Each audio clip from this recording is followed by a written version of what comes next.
वहाँ पर आपने अभी एक बात कही कि आईआईटी का इंजीनियर है, उसको यहाँ पर कॉल सेंटर में जॉब मिलती है, या कोई बहुत अच्छा पढ़ा लिखा है। मैंने वहाँ पर आईआईटी के लोगों को वेटरगिरी भी करते देखा है। हालांकि मैं किसी काम को निम्न नहीं समझता हूँ, मैं मानता हूँ कि सब काम इज्जत लेकिन से जब होते हैं। बात तार्किक तरीके से आ रही, जब आ लॉजिकली, रही है कि आप जब पढ़ाई और आपकी काम, तो मैंने इंजीनियर्स को वहाँ वेटर का काम करते हुए भी देखा है, ये भी हुआ है। तो सोने के जूते भी नहीं पड़ते सबको। वहां जाके बर्तन धो लेंगे और यहाँ आपको कॉल सेंटर की नौकरी बुरी हाँ, लगती नौकरी बुरी लगती है, बिल्कुल। ये कड़वी सच्चाई, आपने बहुत बहुत बढ़िया बात बोली है। ये कड़वी सच्चाई है।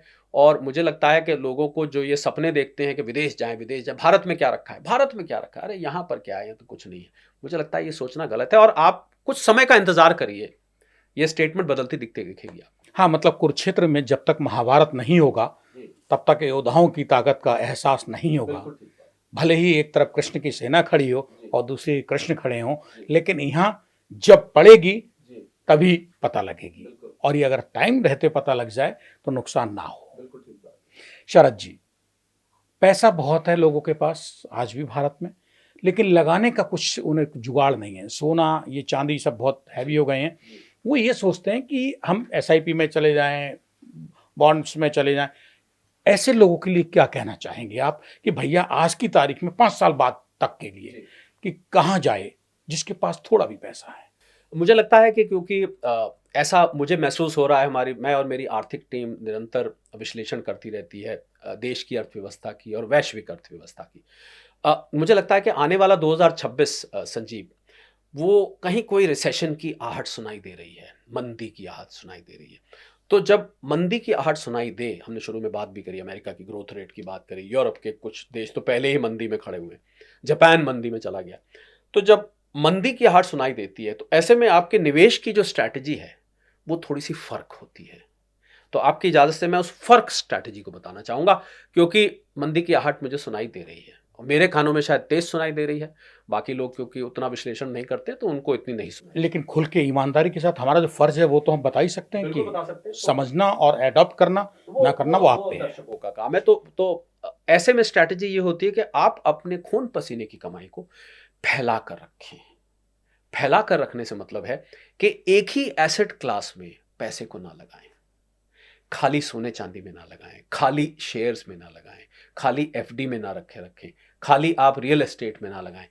आप, अगर आपके पास 1 लाख रुपया है, और ये मैं उदाहरण कई प्लेटफॉर्म्स पर देता हूं और मैं उस पर बरकरार रहना चाहूँगा क्योंकि यही सही, तो आप, हालांकि मैं साथ में एक बात जोड़ना चाहूँगा संजीव, कि हम यहाँ पर एक मात्र विश्लेषण और एनालिसिस कर रहे हैं, हम कोई निवेश की सलाह नहीं दे रहे हैं।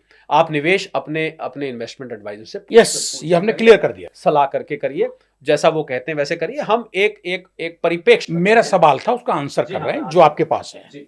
तो 20,000 रुपए एफडी, क्योंकि लिक्विडिटी रखनी जरूरी है। 20,000 रुपए म्यूचुअल फंड्स में, क्योंकि म्यूचुअल फंड कहते हैं लॉन्ग टर्म में सही है। AMFI जो म्यूचुअल फंड एसोसिएशन है, उसका ये टैग लाइन है, और वाकई में लॉन्ग टर्म में सही है, क्योंकि आप, और SIP आप कर रहे हैं, यानी कि थोड़ा थोड़ा करके आप कर रहे हैं, तो वाकई में सही है, और लंबे वक्त के लिए कर रहे हैं। मैं यहाँ 10-15 साल का होराइजन लेके चल रहा हूँ। तो थोड़ा एफडी में, थोड़ा म्यूचुअल फंड में, थोड़ा किसी एक्सपर्ट से सलाह लेके आप शेयर मार्केट में भी रखें। अच्छे ग्रोथ स्टॉक्स को आप चुनें, परंतु किसी एक्सपर्ट की गाइडेंस में।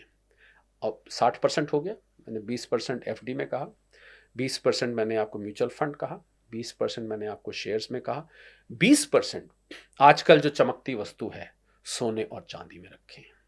अब आपके 80,000 इस्तेमाल हो गए।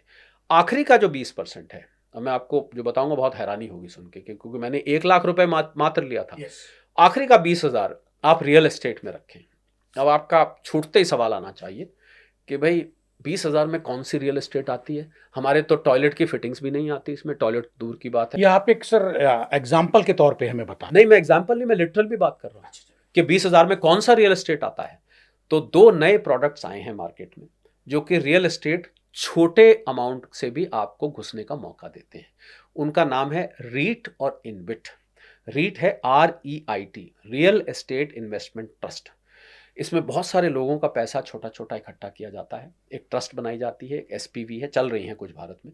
और वो क्या करते हैं, उस पैसा जब थोड़ा थोड़ा एक बूंद बूंद से घड़ा बढ़ता है, तो जब घड़ा भर जाता है, वो कोई ऑफिस बिल्डिंग खरीद लेते हैं, उसको किराए पे चढ़ा देते हैं, उसके किराए को वो सब लोगों में थोड़ा थोड़ा बांट देते हैं। यही नहीं, बिल्डिंग की कीमत बढ़ जाती है तो उसको बेच भी देते हैं, उसके कैपिटल गेन को भी सब में बांट देते हैं। तो एक रीट है, एक इनविट है, रियल एस्टेट इन्वेस्टमेंट ट्रस्ट। और इंफ्रास्ट्रक्चर इन्वेस्टमेंट ट्रस्ट, पहली वाली real estate office buildings residential building में लगाती है, दूसरी वाली इंफ्रास्ट्रक्चर में लगाती है। छोटे पैसे से भी आप एंट्री कर सकते हैं। तो ये मैंने 5 एवेन्यूज बताए। क्यों बताए संजीव? कि जब रिसेशन आता है तो रिस्क बढ़ जाता है, और जब रिस्क बढ़ता है तो इन्वेस्टमेंट की दुनिया में कहावत होती है, never put all eggs in the same basket. एक ही जगह सारा पैसा नहीं लगाना चाहिए। तो आप फैला के पैसे को लगाइए, लंबे वक्त के लिए लगाइए। कोई इस 5 में से कोई हो सकता है एकदम से चढ़ने लग जाए, कोई थोड़ी कम चढ़े, कोई गिर भी जाए, तो उससे क्या होगा कि आपका रिस्क इवनली स्प्रेड हो जाएगा। डॉक्टर शरद कोहली साहब, मेरे 2 सवाल और हैं चलते चलते, इसके बाद हम लोग विदा लेंगे। पहला सवाल, कुछ बैंक्स हैं देश की, कुछ नहीं मोस्टली बैंक है, सभी बैंक के मैं कहूँगा, वो ये कहते हैं कि आप 5 साल के लिए हमको पैसा दीजिए, वन टाइम दीजिए चाहे ईयरली दीजिए, 5 साल बाद हम आपको इतना पैसा दे ही देंगे, बल्कि हम इससे भी ज्यादा देंगे। ये क्या है? देखिए, बैंक अगर ऐसा कह रहा है और वो रिकग्नाइज्ड बैंक है, शेड्यूल्ड बैंक है, रिजर्व बैंक सारे बैंकों को मॉनिटर करता है, तो वो 5 साल की जो अगर फिक्स डिपॉजिट ही कर सकता है, वो आपको कोई जादू तो कर नहीं सकता। या तो वो पैसा, कुछ बैंक्स, मैं आपको बता दूं संजीव, कुछ बैंक्स वेल्थ मैनेजमेंट सर्विसेज देते हैं और वो आपके पैसे म्यूचुअल फंड, यस, मैं वहीं आया, ये था, वो फिर म्यूचुअल फंड के एजेंट्स हैं। उन बैंकों के पास उन म्यूचुअल फंड्स की एजेंसीज हैं, तो वहां पर थोड़ी कई दफे सलाह बायस्ड भी हो जाती है, क्योंकि जिन म्यूचुअल फंड्स की उनके पास एजेंसी होगी, आपका पैसा वो वहीं लगवाएंगे।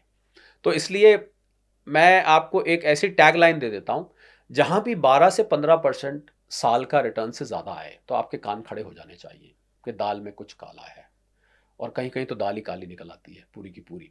तो इसलिए बहुत ज्यादा रिटर्न जहां भी दिखाई दे, उस तरफ आप मत अट्रैक्ट होइए, उस तरफ आप ज्यादा ध्यान मत दीजिए, क्योंकि कोई ऐसा तरीका नहीं है जो रातों रात पैसा डबल कर दे, 1 साल में डबल कर दे, कोई तरीका नहीं है ऐसा संजीव। तो इसलिए कंसिस्टेंट रिटर्न लीजिए। कम रिटर्न आए भले, ये स्वीकार है, पर ये स्वीकार नहीं है कि आपका पैसा डूब जाए। मैं आप ये अपना व्यक्तिगत बात बता देता हूं। व्यक्तिगत बात ये है कि शरद कोहली की ट्रोलिंग की जाए इस बात के लिए कि शरद कोहली ने सलाह दी थी और हमें रिटर्न कम आया, 12% आया, किसी दूसरे ने दी थी उसको 20% आया, ये मैं स्वीकार कर लूंगा। पर यह स्वीकार नहीं करूंगा कि शरद कोहली ने सलाह दी और मेरा पैसा डूब गया। मुझे लगता है उस ट्रोलिंग से ये वाली ट्रोलिंग बेहतर है। इसको मैं स्वीकार करता हूं, क्योंकि मैं मानता हूं कि खून पसीने की कमाई को आपको ज्यादा रिस्की एसेट्स में नहीं लगाना चाहिए।